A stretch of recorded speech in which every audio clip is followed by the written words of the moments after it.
you guys to, this is something for us to learn and to grow together. The personal development that we do here is not just for myself, because I do this because I want to learn and grow, but so that we can together, create something where other people can also see it and develop themselves in a way that will assist them in their business, in their life, in whatever it is that they're struggling with, right? So Yeah. I hope that recording this is okay with you guys here on the panel. Yeah. I didn't mention any of that before, so. Um, all right, so I just want to kind of introduce you guys to the inner voice. Basically, the book Inner Voice tells the story of how one man struggles to find the true meaning of life. It evolved into a, he's evolved this into a worldwide movement known as Inner Voice. It's internationally recognized. This Russ Whitney has developed this program into something really big, and it's growing every day. He's internationally recognized businessman, financial expert, real estate icon. He spent 5 years and 20,000 hours researching and developing this program. Um, it's built on simple but very powerful principles and strategies that guide the readers to identify their purpose, to develop their passion, and have peace and joy and success while still living a life that's richer and more fulfilling than they've ever really dreamed possible. So instead of focusing on financial successes as he did in the past, and real estate and wealth building success and strategies, he has taken the teachings that he's learned from personal experience, the happiness that he has, or the happiness that can be found in humility, the importance of living in the moment that we need to understand in life, to recognize and master the immutable laws of the universe, and how to surrender and find real answers and peace with what you can control, because there's certain things that obviously we cannot control. And he has created also, like I mentioned before to you guys, some tools for us to develop and help us achieve and maintain a connection with our inner voice, including things like the discovery chart, which I will go over a little bit more later on as we go through the book. But just so you guys, I just wanted to give like a little bit of an intro so you know where this is coming from. Russ Whitney is founder and CEO of a publicly traded and internationally financial training organization with annual revenues of 250 million, I believe. So he's owned millions of dollars of real estate in the U.S. and abroad. Um, he had a beautiful home, collection of expensive cars, provided for thousands of employees and independent contractors, had thousands of, you know, he's helped thousands of people achieve their economic dreams, but he found himself in a place where his marriage was falling apart, his relationships with his kids were going down the tube, and he was being forced out of the company that he created and built to be sent to a treatment center in Hawaii. And this is where the inner voice journey began for him. So the story, or the book that we're going to be reading, is based on that principle, where he found himself and where he wanted to take himself. Basically finding what it is his purpose was. So I'm just going to start in chapter 1, and I'll just read a little bit, and then we can just discuss it, and talk a little bit about what it is that, that's something that moves you or has touched you in or turned a light bulb on or something. I don't know. We'll just go with the flow and see what happens, okay? How about that? Sounds good. Okay. Okay. So, okay. So chapter 1, where are you now? One of the more important discoveries I've made is that our lives can be divided into four distinct phases. It's a concept first articulated by Carl Jung, the Swiss psychotherapist and psychiatrist who founded analytical psychology, and later discussed by countless spiritual writers over the years. Jung's writing explains it using complex sentences with words and phrases like false presupposition and hitherto. I'm going to do it simply.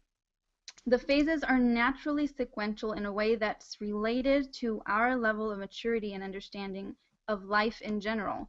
Once we grow past early childhood and enter our teen years, although it makes sense that we would move through each phase in order, much like how we progress through grades in school, completing a phase without going back, that's not how it happens. We move in and out of the phases, and sometimes we are in more than one phase at the same time. When we understand the phases, we can better understand what motivates our actions. And when we understand what motivates our actions, we can make better choices. So the four phases are athlete. This is also known as the vanity phase. It's when our focus is on ourselves and we are mostly concerned with our physical bodies and how we look. Want proof? Watch teenagers walk by the mirror. They can't do it without checking their reflection. Sometimes they're admiring, sometimes they're critical, but they look at themselves every chance they get. And no matter what happens, their primary concern is how it impacts them. You may know some older people, adults, and even senior citizens who are this way as well. The athlete phase is an immature, self-centered mindset that some of us never grow beyond.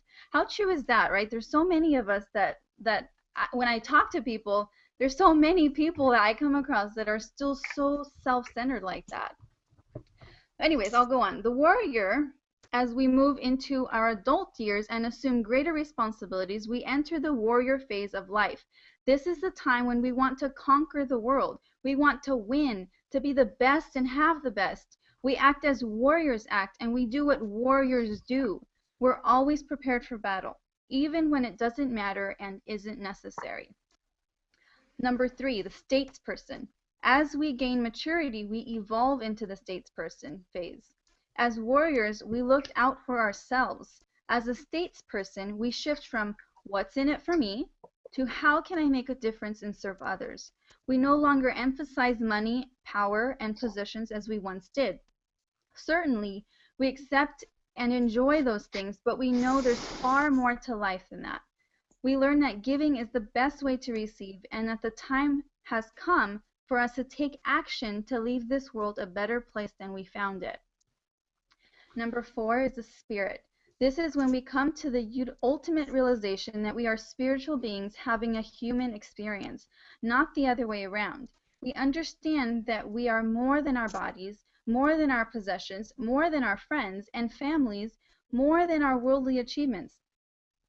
We recognize our truest essence, our highest selves.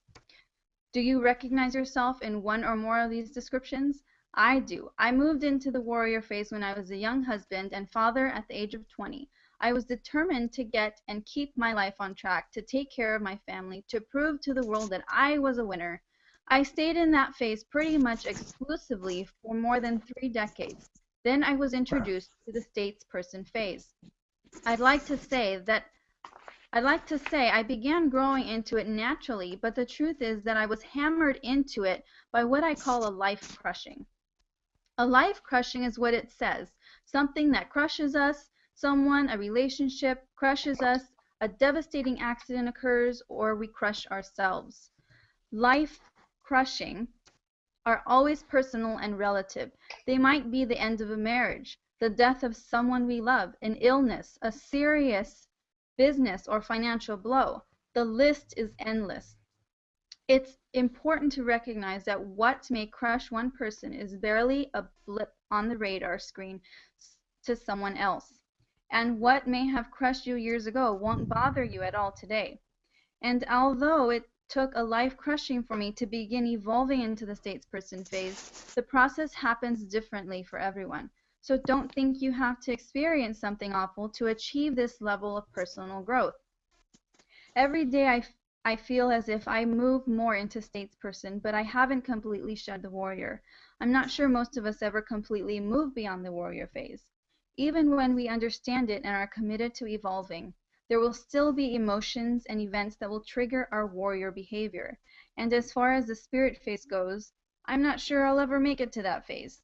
Those who have reached that level include the likes of Gandhi and Mother Teresa, and I don't believe they had finished learning how to be better spiritual beings either. You'll have to do your own evaluation, but at least at this point, I don't believe reaching the spirit phase is the purpose for my life. I don't think the creator meant for this to be the goal for all of us because we all have different purposes. As in all endeavors, there has to be a chief cook, there has to be someone to clean up after the chief cook, and someone needs to be the server. Just as we can't all be the chief cook, it's my experience that we're not all meant to reach the spirit phase permanently. Even so, I believe we should regularly pause to evaluate what phase we're in and consider what we need to do to continue our personal and spiritual development, even as we move back and forth among the phases. I just want to pause there for just a second and maybe just talk a little bit about the different phases before I keep moving forward. In my experience, I I feel like the warrior phases where a lot of us as business owners tend to stick around for a little while until we realize, oh my goodness, like I either need to change something or this is going to really go down the drain. I'm not sure about any of you guys, but it's just very interesting to me how when we are going through life, we have to actually go through something that crushes us so bad to actually grow. And it's a curse but a blessing at the same time. And a lot of times we don't realize that until after we move past it. You know what I'm saying? Like it's like we have to go through this, but at that point, it's so painful that we don't even care about what is going to happen when we come out of it. And I think many times we have to just push through that life crushing, as he calls it, to move to a bigger understanding of what's really going on, what's the bigger picture. Does that make sense? Am I? Yeah, it's easy for us to get complacent with Yeah, our situation and not be grateful. right. We go through mundane things every day. We do the dishes, we clean up after ourselves, and all the mundane things. It's easy to get caught up and not think, wait a minute, I'm alive again today. And I think complacency grabs us sometimes, and we don't think of these things. And it's good to take time out. That's why I'm on here. I want to take time out and reflect Right. on Very the good. more important things in life. So, yeah. Exactly. What was that first phase? The first phase is the athlete, the vanity Athlete. phase. I Okay. was there. We all have been, right? Yeah. Yeah. And Okay. now I've got wrinkles, and so I can't be there too. I can't stay there, so I have to move on. Yeah, I think a lot of times it's the levels of maturity that we have to go through. As teenagers, like he was saying, we go through the athlete phase. Sometimes it's for vanity, and sometimes it's just to like bash ourselves and talk badly about ourselves, find everything that's wrong in the mirror. And I find that really interesting. Looking back at my own life and how I reacted, I definitely see myself processing through that phase, into a warrior phase or, moving through that. Very interesting. Anyways, should I move on? I think we'll just read a little bit more of this first chapter. Okay, so fighting the battle and winning the war. The two phases of life that we address in the Inner Voice program are the warrior and statesperson phases. If you're taking the time to read this book, you've already moved beyond the athlete phase. And if you've already reached the spirit phase, you know far more than I do. When we are in the warrior phase, we do a lot of complaining when things aren't going our way. When someone disagrees with us, we go to battle and often continue fighting even if we realize we're in the wrong. As statespersons, we learn new ways to handle our old beliefs and behaviors, including our beliefs about what we're supposed to do when things aren't going the way we think we want them to go. The line between warrior and statesperson often looks like the edge of the water between the shore, the warrior, and the ocean, the statesperson. It's a line, but it's ever-changing and always in motion. The shore is rigid and generally inflexible. The ocean is strong but flexible. It knows how to wrap itself around obstacles and deal with them. As you mature from warrior to statesperson, you'll find yourself moving from the beach into the water, back to the beach, and then back to the water. Gradually, you'll spend more and more time in the water. In my younger warrior years, I thought I was always in charge, and I felt unsure. I never let it show. And if I felt unsure, I never let it show. Oh my goodness, I can't read. I was always ready to face adversity head on, whether I knew what I was doing or not. But I was operating on the training I'd received from other people, people who were themselves probably also in their warrior phase, and I didn't know any other way to function. As a result of that arrogance, or more accurately, ignorance, I chased more failures than I cared to count. If we are to progress from warrior to statesperson, we need to learn how to operate in statesperson mode.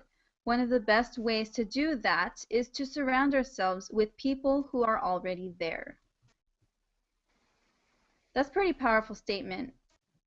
We have to surround ourselves with people who are already there. That's taking your life, finding someone who you want to be, or declaring what you want out of life, and finding someone who you can like literally see has already gained that, right? Finding a mentor, someone who can move you in the direction that you're looking to go. There's a little inner voice whisper on the side here that I just want to read before I stop reading completely from the book. It says, you can make excuses or you can make progress, but you can't make both. And I know that like just looking back at the different mentors and people that have helped me grow, it's always been my excuses that have kept me stuck in a certain place. When I moved, past a certain excuse that I was making to grow my business, then I would, push up a little bit in the little, on the ladder, but I would find another excuse to hold me back. Like there's always an obstacle, and that's just a part of life. There's always going to be obstacles and excuses that we have to move past, but we have to surround ourselves with the people that we that are already there. Like he says, we have to find the people that are already there. So I know Paul is very big on no excuses. That's like his motto. No excuses, just get it done, do it. I don't know where he went. Maybe he's just listening in the background laughing. But that's how he thinks. His thinking is there's no excuse. Everybody has the capabilities of doing it. And you just have to find the passion, the determination, the persistence, and get it done. And he's been a huge influence on moving past my procrastination. I'm not going to lie, because that's a big thing for me. I would always just, tomorrow, well, I'll get it done eventually. But he has been such a big influence, just watching him and modeling his just do it has been huge in helping me move past procrastination. And I'm still not perfect, I'm not going to lie. There are days when None of us are. Yeah. There are days when I just want to like kick my feet up and just forget everything, but yeah. I know that there's certain things that have to be done. And I don't know, Paul probably has a bunch more that he can say about that, but Hey, Paul, did you go to any No Excuses summits? No, I've never been to No Excuses. I just came from one. I do tune into like Ray Higdon and He's good. people that no excuse guys, right? Like Ray Higdon's definitely a no excuse guy. I just have a background in sports and a personal trainer, PE teacher, so excuses are not really something that you can even have.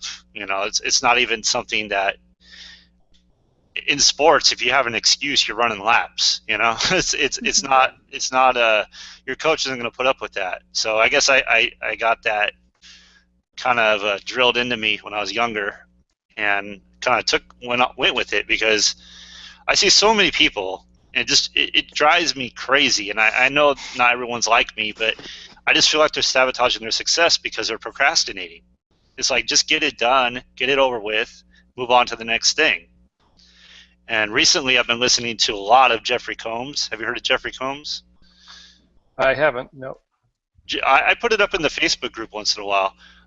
Jeffrey Combs, Golden Mastermind. That guy, if you have a problem, an issue with procrastination, go listen to him. Because he's very straightforward. He's like, you guys either want to succeed or you don't.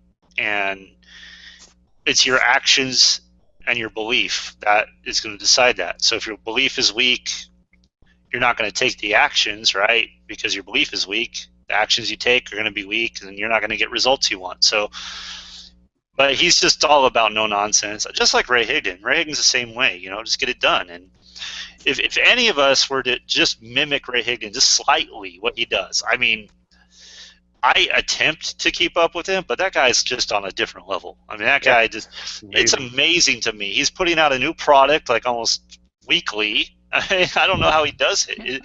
He has this new thing now, 90 days to your first 90 days or whatever. It's a top earner coaching program, whatever. But I'm not promoting that, but I'm just saying that he has that. And I'm on his mailing list. I get his stuff, and it's like he does a blog, he does a podcast. I mean, it's just incredible to me what he does. And he's a father. Yeah, and I do a blog, I do a video, I email my list, I follow a routine, basically his routine. I follow his routine, but he does it on a whole different level, and he's going and doing events. I mean, it's incredible. Oh, yeah. I saw him speak at No Excuses 5. He was amazing, the speech he gave. And I thought, well, that's him up on stage. What's he like in real person? I was in a restroom on a break, from the event, and he came into the restroom and was cracking jokes to people in the restroom. He's a real person. I follow him too. I'm on his autoresponder. Yeah, I mean, so I really listen to what he has to say and do my best to follow what he says. But I mean, he's operating on a whole different level. But he didn't start there. I have a feeling that he had a lot of these personality traits, I guess, already within him. It's like, I think certain people, it's easier for them to have the no excuse attitude. Mm-hmm. Depends on the personality. There's different types of personality. Like Mariana's she's more of a there's different types of personalities. There's peaceful, phlegmatic. There's Pearl. There's color. What's the color for? She's more of the I want to help everyone person. Like save the world. Yeah, save the world, save the whales, save the trees. That kind of thing, and that's great. But the issue with those people, they can touch a lot of people's lives, but the thing is, they always put other people's needs ahead of theirs, and by doing so, it hurts them. So. And then there's people like me that's more like get it done, just shut up and get to work.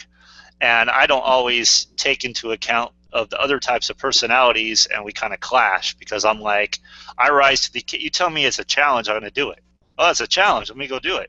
So I'm probably in that warrior phase mostly. I think most of us are in the warrior phase. I'd like to move to the statesman. But obviously, it's a process. We're all going through a process, and I'm sure we'll all reach it at some point if we want to be. I know there's probably plenty of adults still in the athlete phase, right? I mean, Yeah. we talk to Oh them all yeah. the time. I'm sure they're still in the athlete phase. So, um, but I think most business owners are in the warrior phase. It's like Yeah. you gotta get if you're serious about your business, I would think you're probably in that phase somewhere. Mhm. And obviously there are flaws to that. Yeah, it's definitely interesting. Like you were talking about the personalities. One thing that I remember reading in Personality Plus a while back is, you know, a lot of times we're classified in our personality little box, but what we don't realize is each one of us has that personality to a degree. It's just one is a little stronger. But to be, I guess, to be able to move and grow and be able to like, what do you call it? Like, I guess, well-rounded and be able to influence any kind of personality, you have to work on developing a balance between the four. And I think that's what a lot of people struggle with and don't realize. They're like, oh, well, I'm just going to save the world and, you know, everybody else that doesn't agree can just go and do whatever they want. And it's not like that. Like, there has to be a balance between I'm going to save the world, but I'm going to get it done. Like, there's all four personalities are in you. You just have to groom each one so that you can fluctuate between who you're talking to touch those people. I don't know if that makes any sense. But anyways, the point is we're all gifted with each personality. It's just when we as we grow up and as we're groomed and depending on the characteristics that are already enveloped in us when we were created, that is what's going to show stronger. So, anyways, Yeah, so I mean, you see this a lot. Like people put contests together or whatever, and I'll just give you an example. David Wood, don't be a wussy. Okay, don't be a wussy. That's us versus them. For me, that empowers me. But for someone like Mariana, that's probably gonna turn her off. You know, it's like, hey, it just isn't going to speak to her. But for me, it's like a challenge. I'm like, no, I don't want to be a wussy. Come on, let's that's just an example. But it's learning how to speak to every personality type, understanding their tendencies, understanding their speaking patterns, mirroring what they're saying, how they speak. It's a lot of that's a lot that goes into it, and that's something I'm always working on because for the longest time I was like my way, you know, the way I speak, what I do makes sense to me. You put up a challenge, hey, who doesn't want a challenge, you know? And that's not the case at all. Some people are afraid, terrified of challenges, and they'll run the other way. If you say, hey, it's going to be hard work, they're going to run the other way. But at the same time, I think if you're going to be a leader, you need to have posture. And if you have people that aren't qualified, you're going to spend time, you're going to spend energy with people that really are not going to do anything, and that's going to only hurt you and your organization. So you kind of have to know who is qualified, who really wants it, understand their personalities, and then go from there. But it's definitely a balancing act, I think. I mean, because for me, I have that in me too, where I want to help everyone. I really do. I really do want to help everyone. And one of the toughest lessons I've had to learn is you can't. Nope. You can't. You can't help everyone. There's no possible way you can help everyone. Some people just don't want to be helped, and they never will be. right. And like Jeffrey Combs says, they'll arrive at their grave peacefully, you know, quietly. They'll arrive at their grave quietly. So like no one knows anything, right? They're just going to go through life. Nothing great's going to happen to them, and they're going to arrive at the grave quietly. No one's going to even know who they were, and you know, it's sad, but it's a large percentage of society that is like that, unfortunately. And we have to work with the people that really.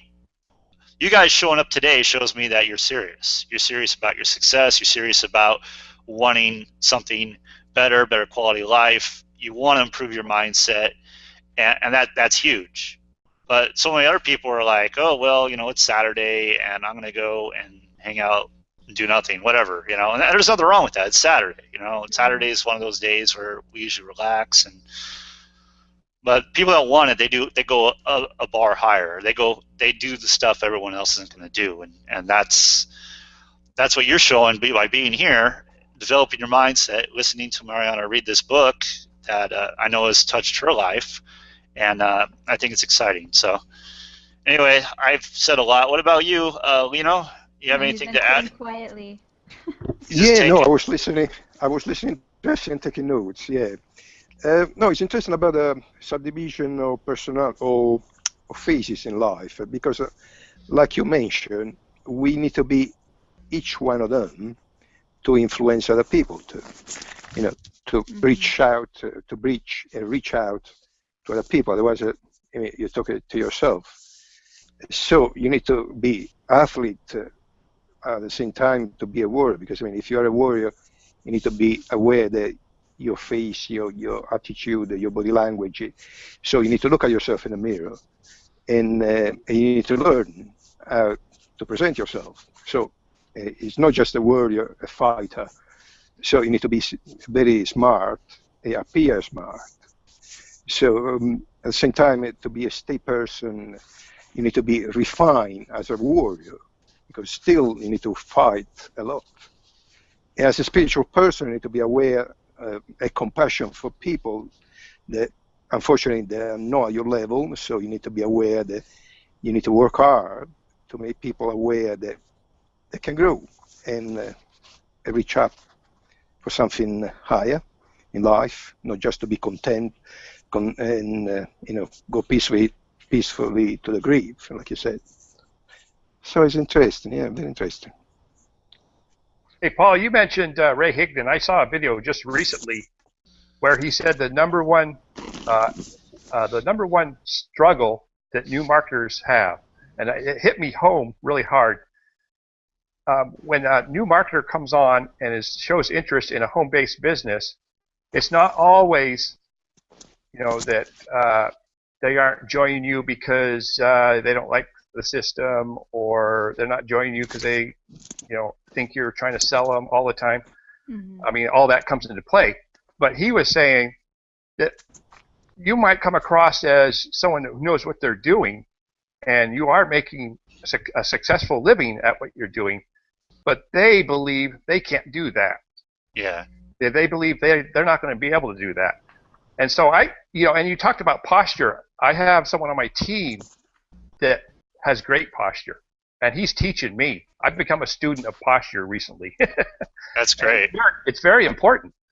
And what I feel is you need to have posture so it instills confidence in the people under you.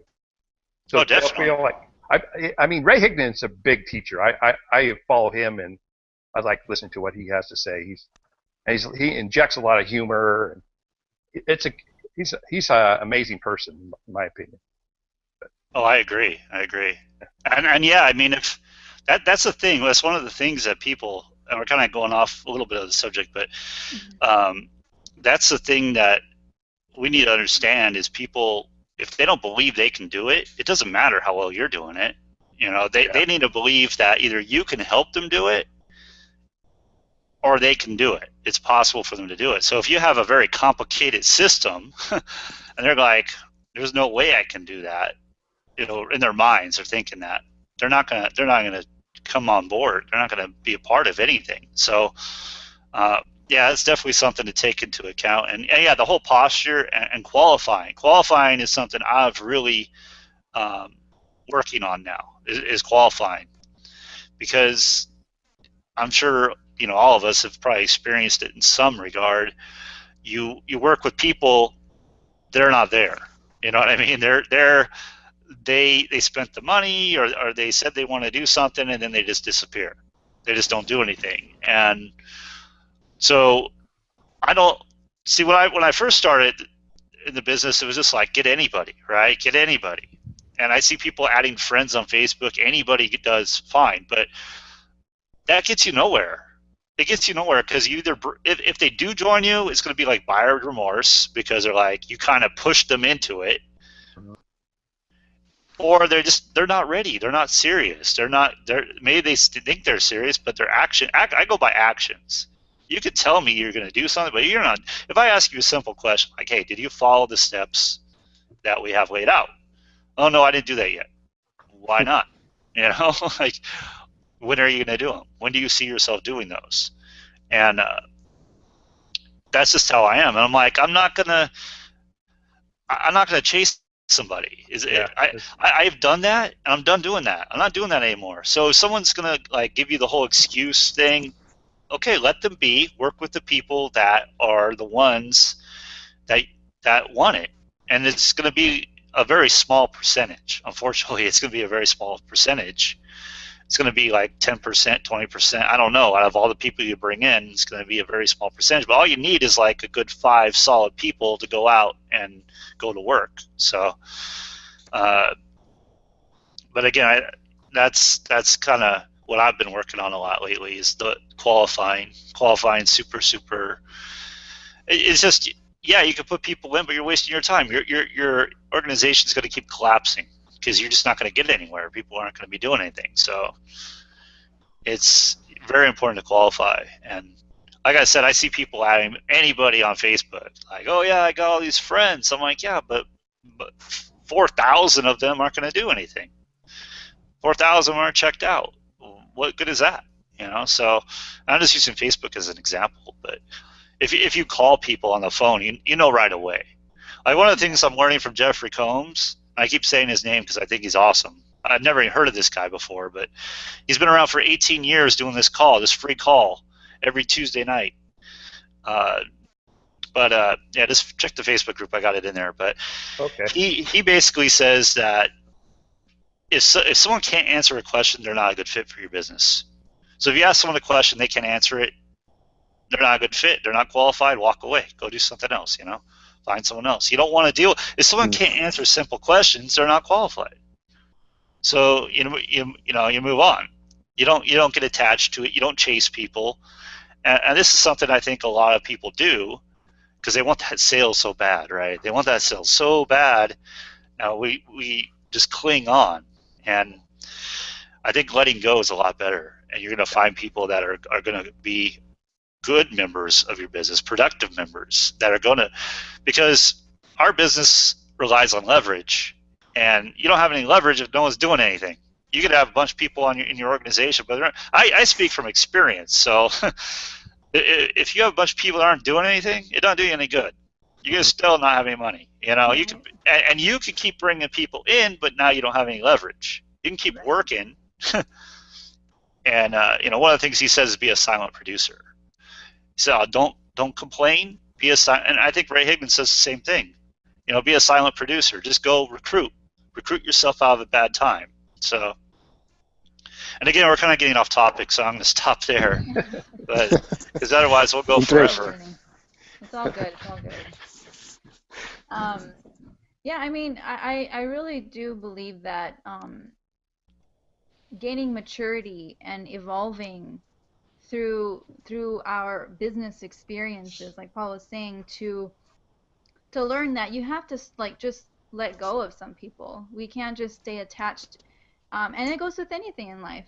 We have to surrender. We have to just let go. There's certain things we do not have control over, and accepting that helps move us up to the next level. Like a lot of people, I think, don't realize, like, we're living kind of like in a game, so to speak, okay? There's different levels in the video games, right? It's the same in life. There's different levels. Once you reach the next level, there's going to be another one there. It's never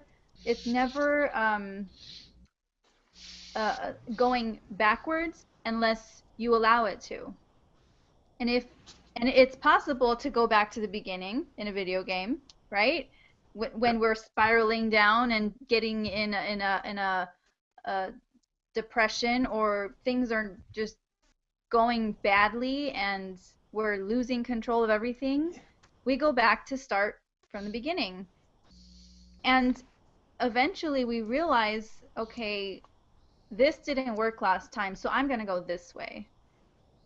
When not attached to making sure that certain people come with us in business or that certain things have to happen this way, when we can surrender and actually realize we're in a game, this is the level I'm at, I need to accept it, and once I can accept it, I can creatively think about how to move to the next level. Does that make sense? Am I just going off on a super crazy tangent? No, not at all. I heard one of my mentors say that to me one time. Like, we're in a video game. Think about it as a video game. You have different levels in a video game. You have different levels in life. Once you can achieve that level of maturity, you can move on to the next level. But you have to surrender that and allow the process to take place. So, and I feel like it's a pretty good visualization if you think about it.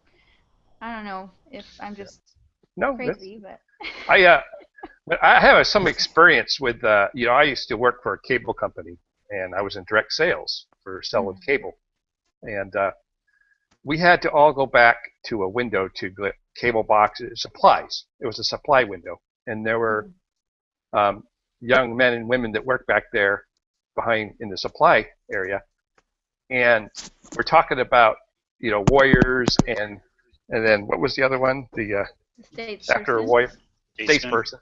Yeah. And I think a warrior is good, but it can be harmful too. I believe, because I've been back there, I kind of learned that when I go back there, if I demand something from them, I want this and I want it now, I need it now, get it for me, less likely for me to get it, whatever it is I need.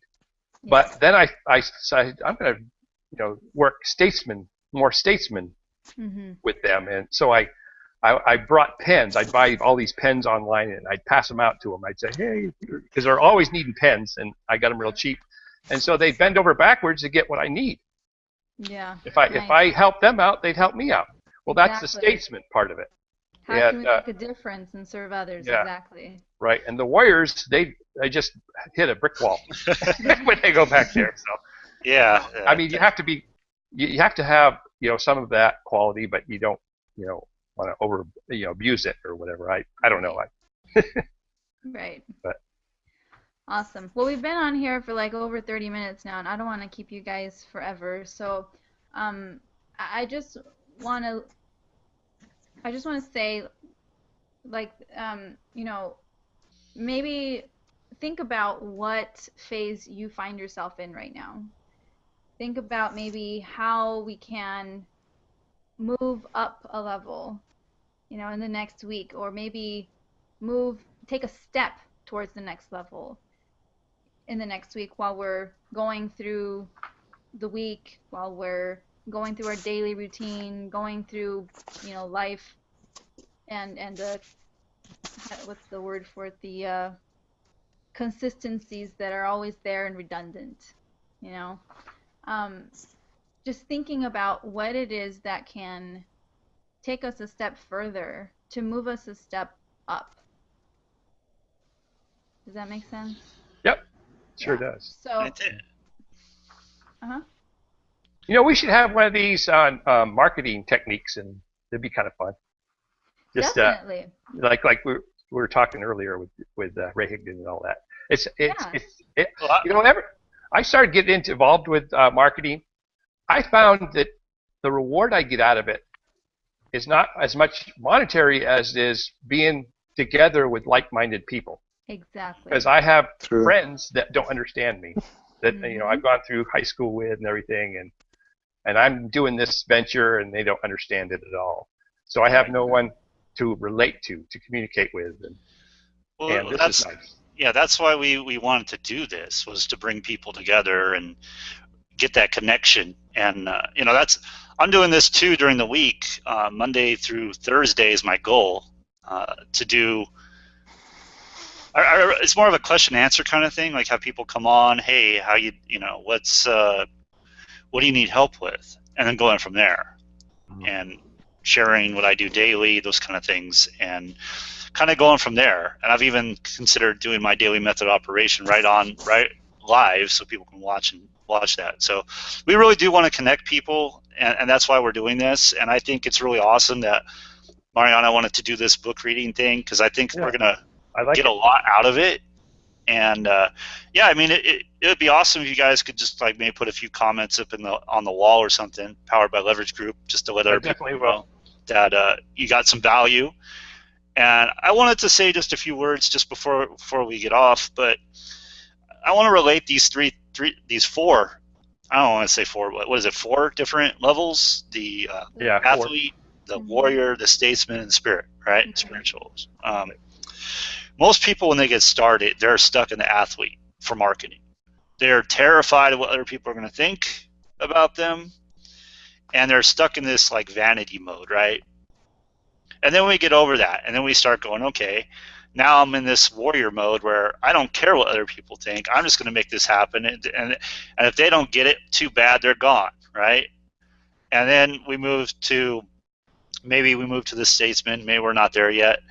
And then it's more like, or the statesperson, and it's more we're listening, we're hearing what their needs are, and we're giving them a solution to those needs. And that's kind of where I see the statesperson in that role, right? And that's so I think we need to.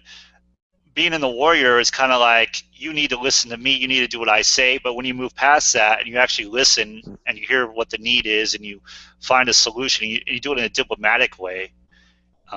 They call it trial closing, but just asking questions and learning what the need is. And it's not about you, it's about them.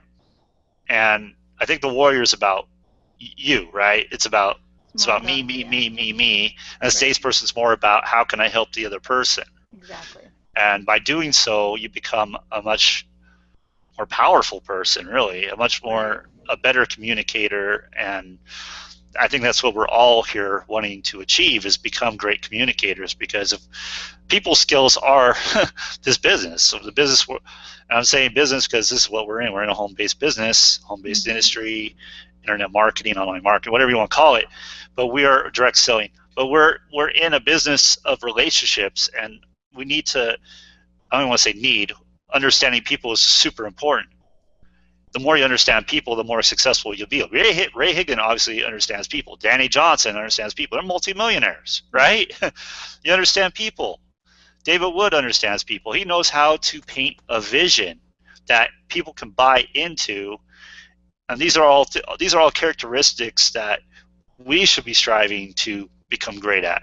Communicating with people, understanding what their needs are, offering them a solution, and painting the vision, because the vision is huge. The vision's everything. If you don't have a vision, no one's going to follow you. So you have to have a vision that people can connect to, and that's, I think, where a statesman comes in, right? Because if you're just a warrior, you're just telling people what to do. But as a statesman, I think it's more, you're open to what they have to say, but you also are kind of in control too. So I don't know if that made any sense. It makes plenty of sense. It's kind of how I just kind of thought about that as we're going through this. I'm like, this is totally the phases of marketing, like what we go through as a marketer, the growth, coming in. Like I talk to people all the time that are so afraid, like, I need a different Facebook account. I don't want people to know what I'm doing. And I went through that phase. And now I'm like, your business is you. People join for you. If you're hiding your business, you're hiding what you're doing from other people, like you're not going to be successful. Right. It's not going to happen.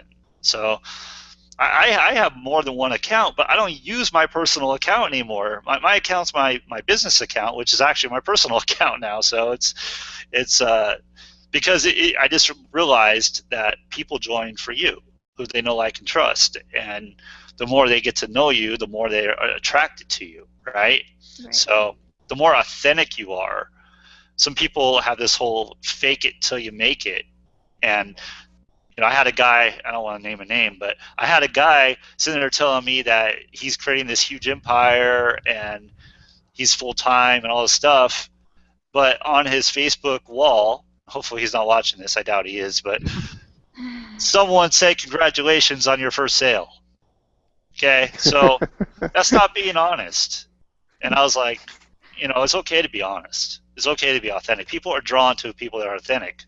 that's where I get most of the people I get, is because they watch my videos and they're like, wow, you're the most authentic person I've seen. I'm just being me. That's who I am. So if we take anything away, just be you. You know, that's who people are drawn to. Not everyone's going to be drawn to you. Certain people are going to attract different people. But we're like on an hour now, I think, right? Yeah. 12 o'clock. So yeah. As you can tell, I love talking about this stuff, so I can just keep going on and on and on. Because as we have a conversation, more and more stuff's going to open up, right? Definitely. And it could just keep going. And these masterminds are awesome. Like-minded people coming together. It's how we grow. So yeah. Thank you. I'm happy we're doing this. Yeah, I am too. I'm so excited because knowing that this can be something that impacts someone, even in a small way, it really motivates me. Like Paul said, I want to help the world, and I am the type of person that I do not give anyone, like, they have to prove me wrong. Everyone that I meet and come in contact with has the potential to do something great. You have to prove me wrong before I will give up on you, because that's just how I am. I want to see the potential, your purpose, come into action in your life. And knowing that these hangouts can do something to impact someone in that way, it really motivates me to keep going and do more. So I just want to thank you guys, you both, Lino and Thank Glenn, you. for Thank you, Mariana. coming on Thank and you, Paul. joining Paul and I. And you know, I will be doing these every Saturday, because I really do believe, like I said, that it's something that can benefit a lot of people, not just us here on the panel, but the recordings as they go out into the virtual world. So I appreciate you putting this together. Yeah, thank you. And I appreciate you guys being here. Like Paul said, it's just, it shows that you guys are serious and that you really want something more out of life. So I appreciate you guys. Have an amazing weekend and a week if I don't get to chat with you guys during the week. And thank you. We'll see you again soon, or talk to you soon, okay? All right. Thank you. Thank you. Thank you. See you later. You're welcome. For your We'll words. see you later. Bye-bye.